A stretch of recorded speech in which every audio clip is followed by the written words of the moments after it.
Oke, assalamualaikum warahmatullahi wabarakatuh. Waalaikumsalam, brother. Oke, eh, kembali lagi nih di channelnya gue pribadi, channel Kibo Bulu. Kali ini gue bareng sama rekan tim gue nih, ya kan, satu lapangan ya kan, Mantap. bukan satu kepala ya, karena kalau satu kepala tuh dempet. Seram juga. Iya, makanya. Nah, ada beberapa relawan nih yang yang nanya ke gua, apalagi terkait di kantor cabang, setiap kantor cabang ACT. Bang, ini yang di banner siapa sih? Yang di banner siapa sih? Nanti gua kasih lihat fotonya di video ini. Sesosok orang ini gitu dalam tertutup masker. Banyak banget yang nanya, bang ini siapa sih? Ini anak Derem, satu tim kan sama abang. Ya gitulah. Buat lo tip, kenalin diri lo dulu nih. Oke, teman-teman. Assalamualaikum warahmatullahi wabarakatuh. Salam kemanusiaan, salam lestari. Perkenalkan, nama gua Latif Alfit Lewaru. Nama panggilan di lapangan ada juga di name tag saya Binaya. Nah, ini sesosok aslinya yang ada di banner-banner setiap cabang ACT. Waduh, parah. Buat lo yang penasaran itu siapa ya ini orangnya. Ini IG gue di bawah ini. Ada Instagram di sini bisa kepoin gitu kan. Oke, untuk Latif Saya atau Ambon. boleh lah, itu panggil. Kayaknya panggilan familiar buat gue kayak. Iya, karena mungkin itu kayak nama daerah di mana lu berasal gitu kan. Oke, Latif sebelum gabung di MRI ACT emang pernah ikut jadi seorang relawan gak sih? Sebelum aktif terjun dan bergabung di dunia relawan MRI ACT, emang pada dasarnya gue semasa dari sekolah juga udah aktif di berbagai organisasi gitu kan. Ada organisasi seni sampai organisasi kemanusiaan juga di Ambon, gue gelutin gitu, gue gabung. Datang ke sini pas masa kuliah, gue gabung sama beberapa komunitas literasi di Jakarta untuk lebih mempedulikan kehidupan dan pendidikan anak-anak jalanan. Dan gabung sama MRI itu karena pas lihat-lihat di Instagram, wah ada ini nih, ada wadah nih, tertarik lah saya gabung. Berarti itu awal mulai itu tahun berapa tuh? Baru masuk ACT. Kayak gue anak baru juga sih di sini. Oh iya. Aduh. Ya, tapi kan walaupun lu baru gabung di ACT MRI kan setidaknya lu juga sudah pernah ikut organisasi kerelawan lainnya. Iya. Bisa dinobatkan ya lu menjadi seorang relawan tuh bukan baru. Iya. Bisa saja lu baru bergabung di lembaga yang ini. Oke, itu. Gitu kan. Bisa jadi. Gue pengen tahu nih cerita lu selama jadi relawan. Karena kan ya kayak Sriwijaya kan lu pernah datang kan, pernah ikut operasinya, terus langsung ke Mamuju. Terus selesai Mamuju langsung ke terakhir itu ke Malang kan. Nah, ya pokoknya lu ceritain dah cerita-cerita lu menarik lu deh. Selama lu jadi relawan, entah itu jadi relawan rescue kah, relawan pendidikan kah, relawan apa kah itu. Jangan bahas hati di sini. Iya. Parah. Nah, ini kita sharing aja. Oke, jadi apa ya?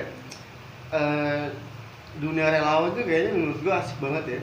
Asik tuh karena kita bisa mengeksplor apa yang kita punya, terus berikan ilmu yang ada pada diri kita untuk orang lain, biar orang lain itu merasa bahwa mereka mendapatkan sentuhan yang mereka butuhkan gitu.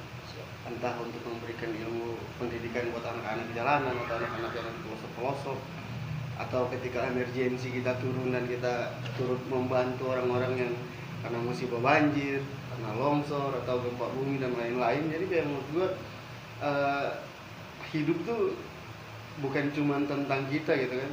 Sebagai makhluk sosial, ketika kita mampu, ketika kita bisa, kita wajib gitu untuk bisa menolong dan membantu orang lain. Jadi dari sekian banyak pengalaman yang gue dapat selama gua aksi untuk di sosial kemanusiaan ini, menurut gua aksi yang paling berkesan itu kemarin, aksi terakhir gua di Malang. Oh iya, ya gimana tuh? Karena bulan puasa itu ya. Apa ya, kalau aksi-aksi biasa kan kita di hari-hari biasa kan, terus pulang ya kan, nggak lama. Kemarin juga di Mamuju 1 bulan lebih juga belum puasa kan, jadi juga kayak gimana gitu kan.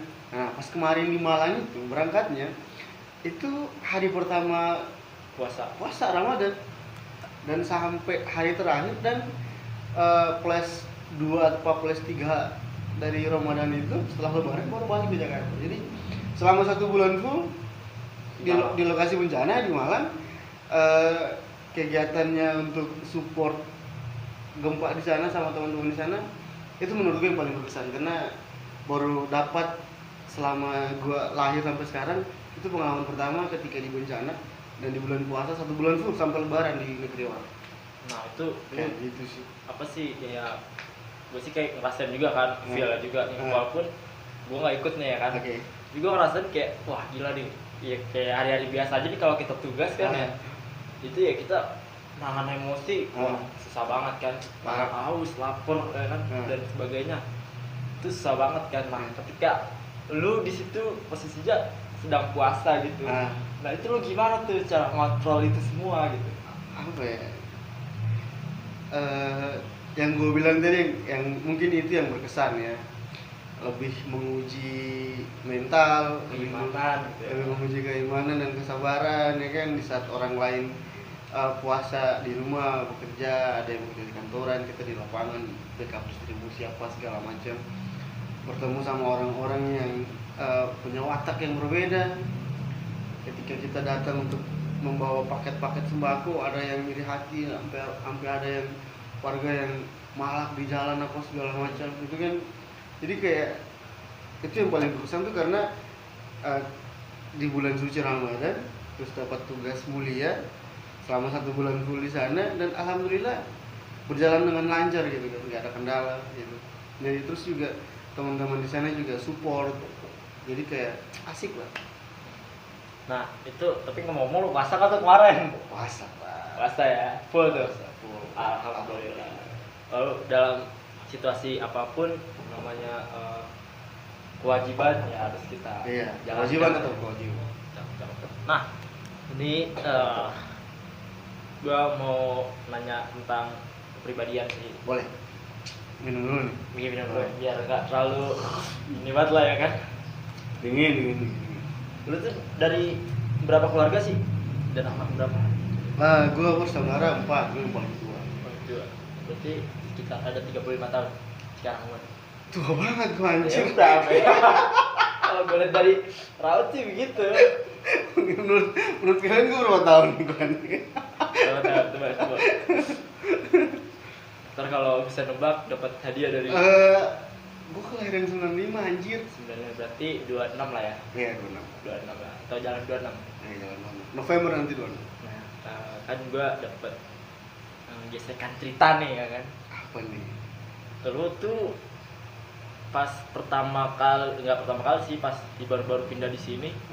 Terus lu kenal dengan seseorang. Dan lu ngerasain yang namanya ditinggal nikah. Bangsat. Gimana tuh? Gimana tuh rasa lu kan? Lu baru ya kan, baru banget hadir di suatu daerah. Oke. Lu menemukan seseorang. Oke. Tapi lu justru malah lu yang ditinggalkan gitu. Oke. Apa ya?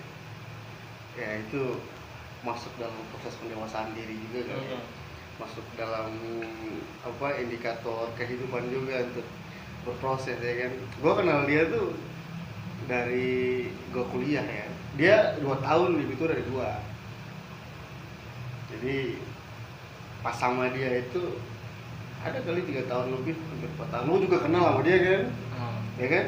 Nah, tapi dia kan bukan relawan di Meri ACT kan? Iya. Kita kenal di Serikat Pendaki lah. Iya. Kan? Jadi kayak apa ya, dari zamannya masih kuliah sampai selesai kuliah, sampai gua temenin dia dari kerja dan dia kerja dan ternyata takdir berbicara lain bahwa dia bukan jodoh gua gitu kan. Siap. Tapi setiap orang yang datang dalam kehidupan kita ya kan, mereka punya apa ya, punya cara sendiri, punya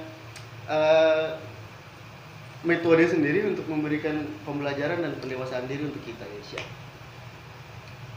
Nah, tapi udah ada yang menggantikan posisi beliau saat ini. Apa ya, semenjak turun dari panggungnya itu, pas gue datang ya kan, gue datang, gue kasih selamat merit ya kan ke keluarganya, gue udah nggak mau lagi buka hati untuk perempuan, asli sakit banget ya kan. Berarti lu mau jadi perjaka tua dong? Enggak juga lah. Kan lu bilang lu nggak mau buka hati. Ntar dulu nih, ntar gue jelasin nih. Iya. Biar penonton tahu nih. Gimana? Maksudnya apa ya? Bukan dalam artian bukan kayak gitu juga maksudnya. Untuk memulihkan luka dan gue merasa baik-baik saja dulu kan, baru gue bisa membuka hati lagi untuk seorang perempuan.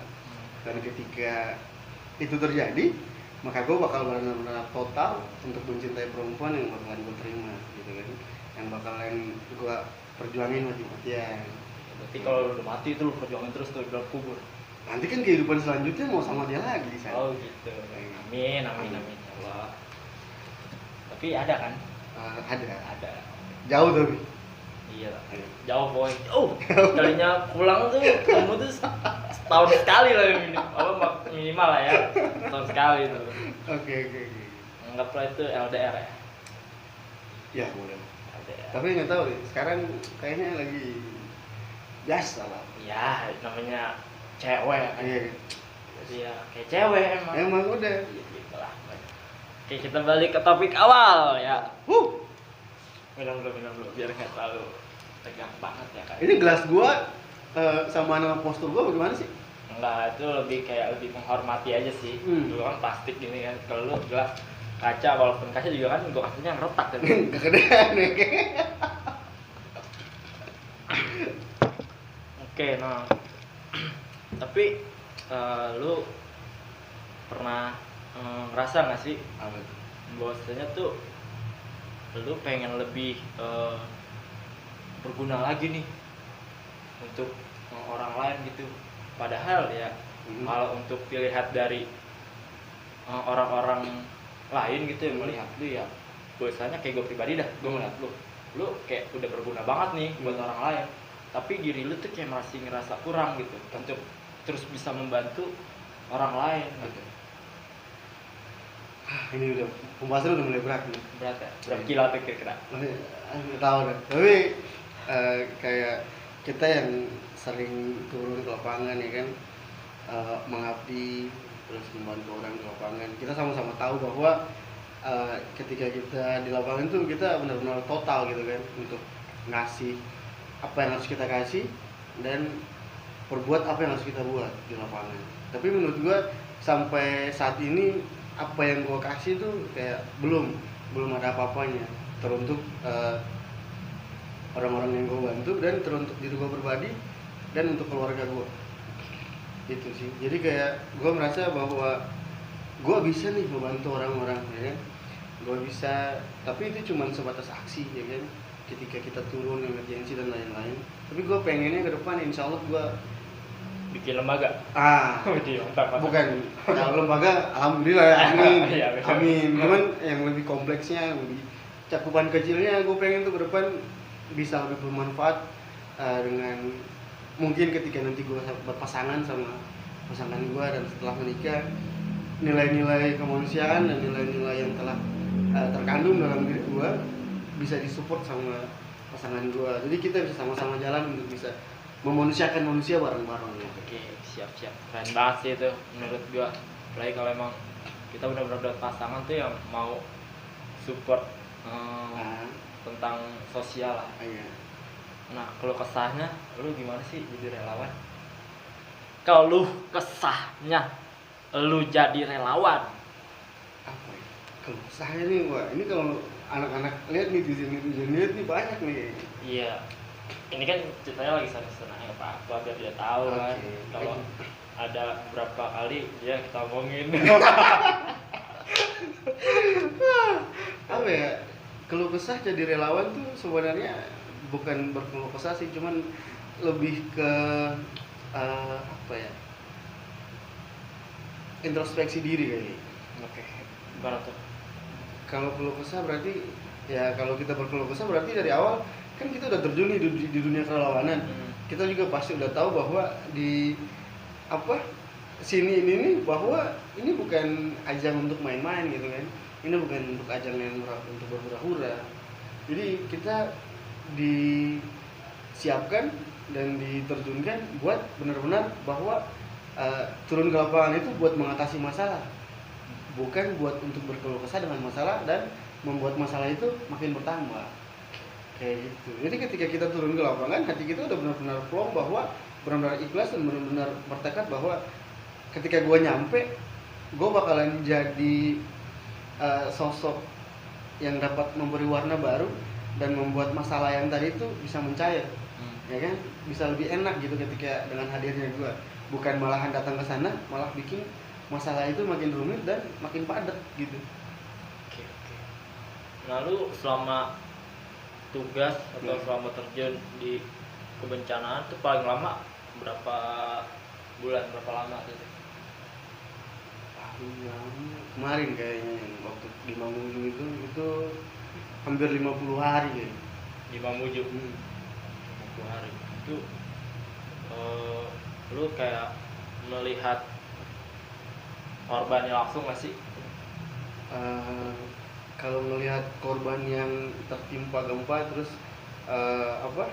wafat mungkin enggak ya, karena pas kita datang itu proses evakuasi dan proses emergensi tanggap daruratnya udah selesai, udah ditutup sama Basarnas. Jadi ada beberapa kesempatan waktu gua turun sama teman-teman ke lokasi pengungsian, dan itu hati gua benar-benar tersentuh gitu kan, karena rumah-rumah warga yang runtuh itu mereka tinggal seadanya di tenda pengungsian dengan alas tidur seadanya, dengan atap terpal seadanya yang masih bolong-bolong, terus lapangan terbuka kalau malam kehujanan, terus ada anak yang berkebutuhan khusus di sini tinggal sama ibunya. Itu yang membuat gue kayak asli, hati gue sampai saat ini aja kayak masih mengeluh gitu kan, tentang apa yang Allah berikan buat diri gue, ya kan. Kadang-kadang kan ngeluh, tapi ketika gue nyampe di titik itu gue benar-benar tertampar bahwa apa yang gue keluhkan itu adalah doa orang lain untuk bisa merasakan dan mendapatkan apa yang gue keluhkan tadi. Jadi kayak gue merasa bahwa astagfirullahaladzim, gue begini banget ya, berdosa banget gue sama hidup ya, kayak gitu sih. Itu yang membuat gue kayak semakin belajar dari setiap proses dan setiap hari-hari itu yang gue laluin. Selalu ada proses pendewasaan diri yang gue ambil. Setelah pulang aksi, gue bakalan kasih waktu sama diri gue buat review kembali satu hari ini gue lagi ngapain, terus gue ngapain aja, hal apa yang gue lakuin, kata-kata apa yang gue keluarin, dan sebelum tidur gue introspeksi itu sama diri gue sendiri kayak gitu. Ini dulu ya. Biar otaknya gak mengalir gitu ya kan. Ini es kan, jadi lebih dingin aja.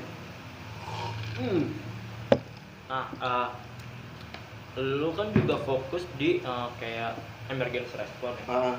Nah, itu ketika lu melakukan operasi SAR, itu lu pernah nggak sih lu tuh kayak melihat korban langsung, terus lu kayak merasa apa ya, mental lu tuh nggak kuat gitu, entah itu karena lu emang baru pertama kali melakukan hal itu atau karena emang lu nggak bisa melihat hal seperti itu gimana tuh lu cara nanggapin?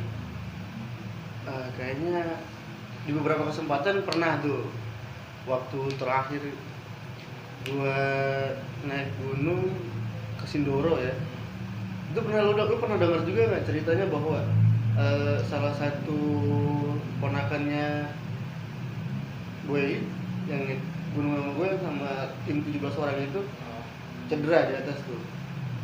Nah itu kayak dari situ kayak gue berpikir bahwa gue sebagai sosok awam, juga sebagai sosok leader pendakian, gue benar-benar kayak bisa lah ini. Jadi kayak memang udah ada ilmu apa ya, kalau di pecinta alam tuh namanya PPGD kan ya. Iya. Nah, jadi kayak memang udah tertanam dan gue udah paham. Jadi pas dapat info bahwa ada tim, ada anggota yang kayak gitu, gue langsung sigap gitu kan. Nah itu salah satunya. Dan ada juga banyak kasus yang ketika ada emergensi kayak banjir apa segala macam, pernah juga evakuasi orang tua yang lumpuh, naikin ke perahu, terus kemudian kita evakuasi ke daratan atau lokasi yang kering. Itu juga kayak bahwa kalau orang lain belum tentu mau gitu ya, belum tentu bisa juga, mungkin bisa, cuman tekniknya yang kayak gimana biar orang yang kita tolong itu nyaman dan merasa aman gitu. Nah, gua mau nanya perbedaan sih, kayak cara penanganan atau pertolongan sebelum pandemi sama sesudah pandemi itu, menurut lo ada perbedaan nggak sih? Ada banyak lah perbedaannya. Mulai dari segi apa tuh? Kalau sebelum pandemi kan kita kayak mau nanganin korban, kayak gitu mau bersentuhan langsung sama dia, kita fine aja kan. Iya. Kita nggak takut, nggak ada perasaan cemas apa segala macam. Tapi setelah pandemi dan di masa pandemi sampai sekarang, kayak kita mau berinteraksi sama seseorang, apalagi orang baru yang baru kita kenal, dan kita nggak tahu riwayat penyakit dia apa, dia habis dari mana, ngapain aja, mungkin itu lebih diri gue sendiri pribadi lebih berhati-hati lah ketika mau melakukan evakuasi dan memberikan pertolongan pertama. Karena pada dasarnya kan kita nggak tahu nih orang yang mau kita tolong itu kondisinya tuh benar-benar terjangkit virus ini atau tidak. Ada yang tahu, karena kan kalau kita kayak mau melakukan evakuasi kan kita sebelum itu jarang banget lah gitu. Dikasih tahu bahwasannya ini korban ini tuh positif. Jarang banget kan kita dikasih tahu informasi itu. Jadi emang benar-benar apa ya, lebih memperhatikan protokol sih ya. Iya. Dan tapi kalau di posisi-posisi kepepet sih, kalau menurut gua, kalau nawa itu kita udah bulat ya, dan kemampuan kita merasa diri bahwa kita bisa nih, terus kayak sekalipun dia orang yang baru kita kenal, dan ketika kita berada di situ berarti Allah udah menunjukkan jalan bahwa kita ditakdirkan untuk bisa harus mengevakuasi korban ini. Jadi nawa itu aja tuh, percaya aja tuh bahwa korban ini nggak kenapa-kenapa dan kita bisa nih untuk mengevakuasi dia. Kira kita bisa.com. Kan itu. Kok kasih mantep tuh. Keren banget lah. Nah, apa ya? Tadi gua lupakan tuh. Lo deh, Indian. Ini kan kita setelahnya sering season kan. Oke. Pro banget gua harus tanya ke lo gitu. Oke. Ini sisi gua nih guys. Iya. Gua mau nanya nih, pertanyaan gua simpel aja, mungkin cuma menusuk. Menusuk ya. Kibo nih di Jabodetabek terkenal ya, karena recehnya ya kan, karena murah senyumnya, dan karena dia pandai membawa diri untuk bergaul dengan orang-orang. Alhamdulillah. Ya kan, cuman di beberapa sisi gue juga menerima laporan bahwa dia ini satu-satunya laki-laki dari sekian banyak laki-laki yang, atau dari lingkup kita lah ya. Oke, MW lah. Iya. Dari MW yang kayak suka memberi harapan palsu kepada perempuan. Itu gimana? Jadi gini ya, sebenarnya bukan mengarah untuk kayak memberikan sebuah harapan gitu ya. Tapi emang ya pada dasarnya kan, ya lu tau gue kan, sifat gue tuh entah itu sama orang baru ataupun orang yang lebih lama dan lebih paham gue gitu. Bahwasanya sifat gue tuh ya memang friendly gitu, care sama semua orang gitu. Terutama menurut bersama wanita lah atau cowok. Nah, ya gue situ kayak nggak memberikan perbedaan gitu dari setiap perlakuan gue. Nah mungkin ya kalau memang sekiranya ada perlakuan gue yang terlalu berlebihan, ya gue mohon maaf gitu. Tapi di sini gue nggak merasa bahwa saya tuh gue memberikan sebuah harapan untuk mereka gitu. Jadi ya dia care sama gue, ya gue juga bisa lebih care lagi sama dia. Gitu sih. Tuh teman-teman yang beberapa kali nanya ke gua kalau Bang Kibo tuh begini begitu. Cuman kalian aja yang baper sama dia. Iya. Jadi kalau dia ngechat lagi panggil sayang apa segala macam gak usah dibales. Langsung jeletusin aja nggak apa-apa. Ya kan kita memanggil kata sayang itu kan ada beberapa ada menjuruk ke beberapa maksud gitu. Oke, apa itu? Entah itu kata sayang untuk dalam artian teman. Oke.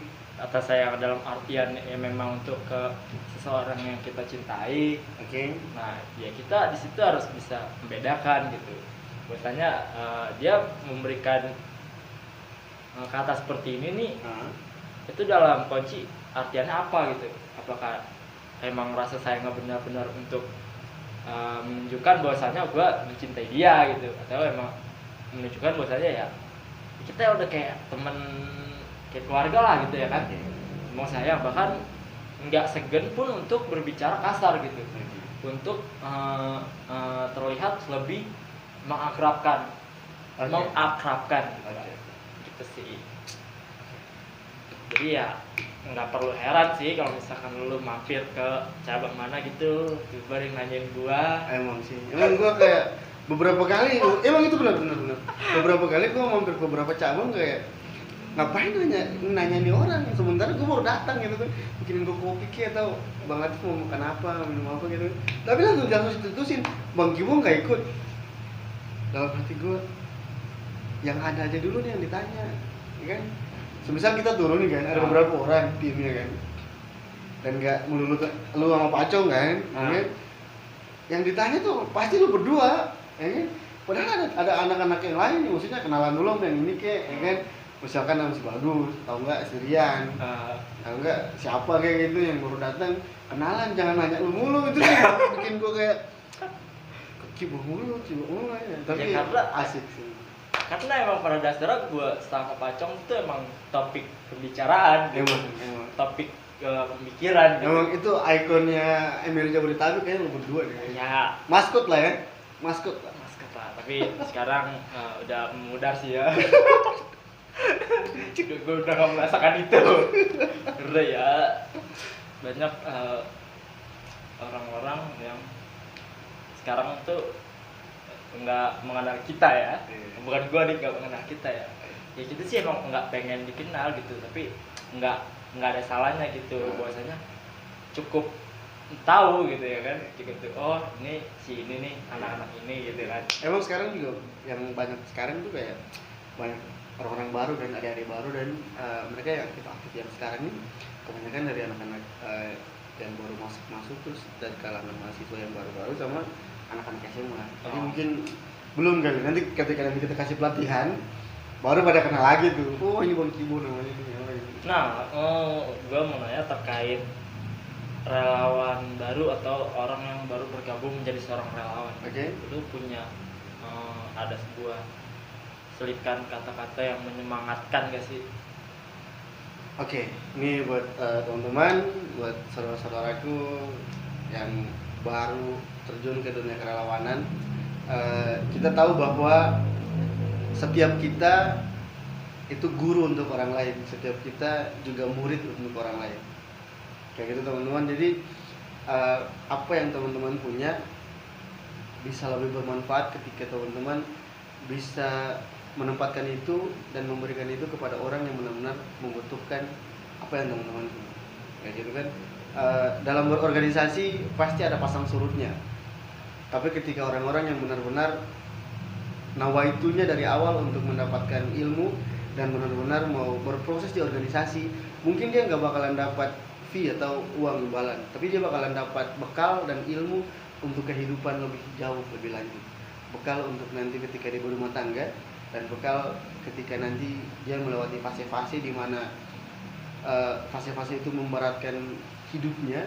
Kemudian dia akan flashback bahwa dulu ketika kita berada di area ini, gue pernah ada untuk menyelesaikan masalah ini. Jadi teman-teman, saya mau bilang bahwa organisasi atau komunitas atau dimanapun teman-teman berkecimpung, organisasi adalah sekolah bagi para calon pemimpin. Setiap kita adalah pemimpin, teruntuk diri kita sendiri dan untuk orang lain. Nah, coba lu kasih quotes lu dong, quotes andalan lu. Oh, quotes andalan gua. Iya. Oke. Gua punya quotes yang ketika kemanapun gue pergi, gue selalu pakai itu, dan gue selalu tanamkan dalam diri gue bahwa apa yang gue ucapin akan gue lakuin. Dan itu menjadi bukan quotes lagi sih, kayak apa ya, hal yang nggak bisa gue hilangin dari diri gue gitu kan. Gue punya kata-kata dan itu menggambarkan diri gue bahwa bunyinya kayak gini: di mana kaki berpijak, di situ bahagia harus tercipta. Keren banget tuh. Lu tuh coba lu ambil sebuah makna dari perkataan itu.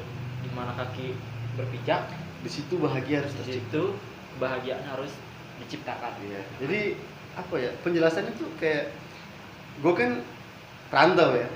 Perantau, terus gue di sini belajar untuk membaur sama orang-orang baru, belajar untuk bagaimana bisa memahami cara dan kehidupan orang-orang sini.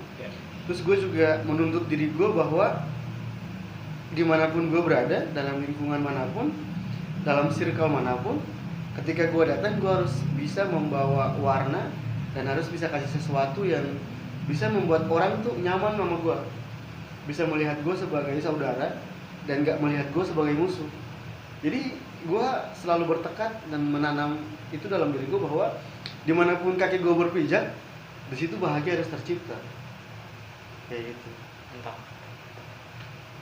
Mana kaki dipijak, situ kebahagiaan harus tercipta, diciptakan. Entah. Oke, mungkin lu ada pertanyaan lagi gak? Cukup sih. Cukup ya. Enggak, terakhir. Lu kapan nikah? Ya. Kalau untuk pasal soal nikah sih ya, kayak sih duluan dulu Tif ya. Amin. Amin ya. Tapi lu siap memberikan gua tiket pesawat untuk Ambon kan? Kalau sama dia gua bakalan pilih. Hah? Kalau sama dia. Dia siapa nih? Dia Dia siapa nih? dia yang sering kali gua telepon ketika mau aksi, Oh, ketika iya. lagi rehat, dan ketika pulang ke waktu. Oke. Enggak, gua pikir tuh dalam artian lu bakalan beli tiket gua kalau gua berangkat sama dia gitu. Lu dapatin entah itu cewek siapa gitu. Oh gitu. Enggak. Enggak. Intinya ketika lu jadi sama yang di sana, Iya. lu akan beli gua. Lu dong, deh. Ini sebagai bukti di video ini ya. Wah, beban ini. Lalu dulu-dulu kan temen gitu ya kan, ada acara temennya gitu ya kan, mensupport ya kan. Kalau gua enggak, gua nyusahin gitu kan. Ke sono ya Berma rata-rata kan ngasih amplop kudu-kudu ya kan. Gua mau enggak mau ngasih amplop, gua mah ada dan ntar ngasihnya spesial gua mah. Amin. Gitu ya. Oke, mungkin untuk cerita kali ini segitu dulu aja ya. Mungkin next video atau next konten kita bakal balik lagi saling sharing tentang pengalaman kita. Oke. Nah, untuk teman-teman semua yang belum support channel gua, silakan banget untuk subscribe, like, comment, dan share jika kalian memang suka dengan isi konten dari channel gua. Mantap. Harus subscribe channel Kibo. Sebrek. Subscriber ya? Iya, sebrek. Sebreker manuan sok motor ya kan. Oke, cerita ini kita akhirin bareng-bareng dengan mengucapkan alhamdulillah, dan saya Kibo Buluk pamit undur diri. Assalamualaikum warahmatullahi wabarakatuh. Waalaikumsalam warahmatullahi wabarakatuh. Jangan lupa follow Binaya 02. Ntar ada di